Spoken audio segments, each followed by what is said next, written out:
Bonjour et bienvenue dans notre apéro bureau du vendredi 22 mai. Alors, cette semaine, Pascal, quels sont les sujets croustillants que tu as sélectionnés? Eh bien, pour commencer, je vais vous parler du voisinage. Vous savez, au Québec, il y a beaucoup de chicanes de clôture, de disputes, en fait.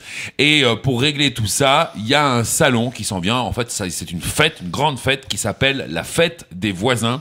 Elle aura lieu le 6 juin. Parce qu'il faut savoir quand même que les Québécois, c'est pas les gens qui tiennent la palme d'or pour le bon voisinage. Entre les problèmes de souffleuses, de tronçonneuses, d'aspirateurs, de trompettes, etc., ils se tapent un petit peu sur la face de temps en temps. Alors qui c'est qui organise ça? C'est l'État? C'est l'État qui organise ça? C'est un promoteur, c'est un promoteur qui a décidé d'organiser ça, donc le 6 juin. Parce que nous, par exemple, en France, on a donc ce qu'on appelle les repas de rue, où tout le monde amène un petit peu sa spécialité et on fait un repas dans la rue. Ah, mais bon, si on fait la même chose ici, les rues sont tellement longues que puis par moins 30, des fois, c'est pas évident non plus. C'est pas évident non plus. Mais c'est un bon compromis. Question logement, je vous ai trouvé un bel hôtel si vous venez en vacances ici, mais quelque chose d'unique, là, je vais pas vous emmener à l'hôtel du coin. C'est l'hôtel musée Première Nation. Donc, c'est les autochtones qui ont parti cet hôtel-là. C'est près de la rivière Akia-Wenrak, une rivière bien connue. 4 étoiles, 55 chambres, un chef qui va vous préparer et vous concocter des plats qu'il apprête avec les fruits de la chasse, de la pêche et de la cueillette. Un bon endroit où aller. Et puis, il y a toujours le glamping aussi, dont je vous avais parlé, qui est vraiment devenu très très populaire. Le glamping, c'est le camping glamour.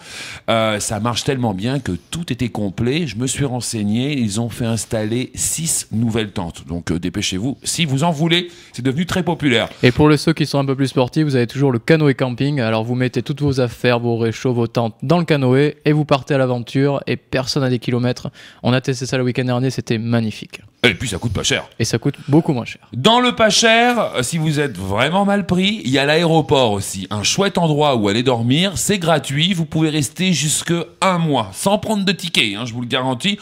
Au bout d'1 mois, vous êtes repéré et vous êtes viré. Mais c'est quand même 1 mois gratuit. C'est toujours ça de gagner. Et puis, pour ceux qui n'ont pas peur du froid, eh bien, les expéditions arctiques, ça c'est pas mal aussi. Et la bonne nouvelle, c'est qu'enfin, on vient de sortir le premier guide des cartes polaires. Donc, enfin, on va arrêter de se perdre là-haut, parce que se perdre par moins 50, c'est frais quand même. Il y en a qui ont perdu des mains et même des jambes. Voilà, donc vous aurez toute l'information. Maintenant, si vous voulez rester en santé et garder la forme, eh bien, c'est pas compliqué. L'été, vous faites du jardinage. Et l'hiver, vous faites du pelletage. C'est garanti, vous allez rester en forme. Bon, vous transpirez un petit peu, mais vous allez mincir.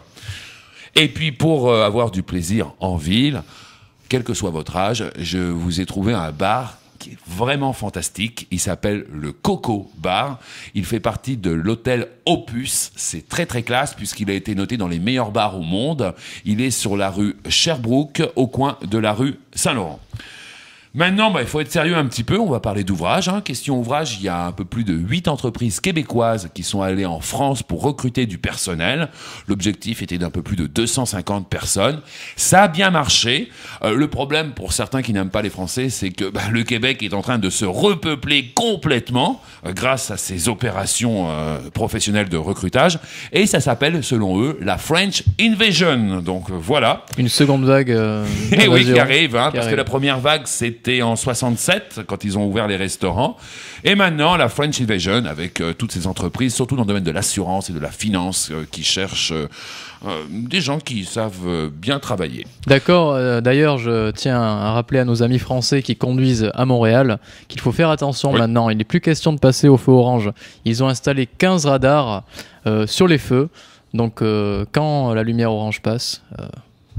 Faites attention. Je vous conseille de ralentir. Ils ont envoyé les photos à la maison et tout, comme en France. Là. Ah oui. Et puis alors, si vous êtes avec votre maîtresse, attention. Je ne vais pas vous en parler. Sinon, dans les entreprises importantes qui ont fait le voyage et puis qui recrutaient, pour votre information, vous pouvez toujours les appeler. C'est CGI, SNC-Lavalin, Momentum Technologies et l'Industriel Alliance. Je sais que l'Industriel Alliance a un site pour recruter qui s'appelle j'aimemavie.com. Donc allez voir ça. Voilà. À la semaine prochaine. À la semaine prochaine. C'était l'apéro bureau. L'apéro bureau.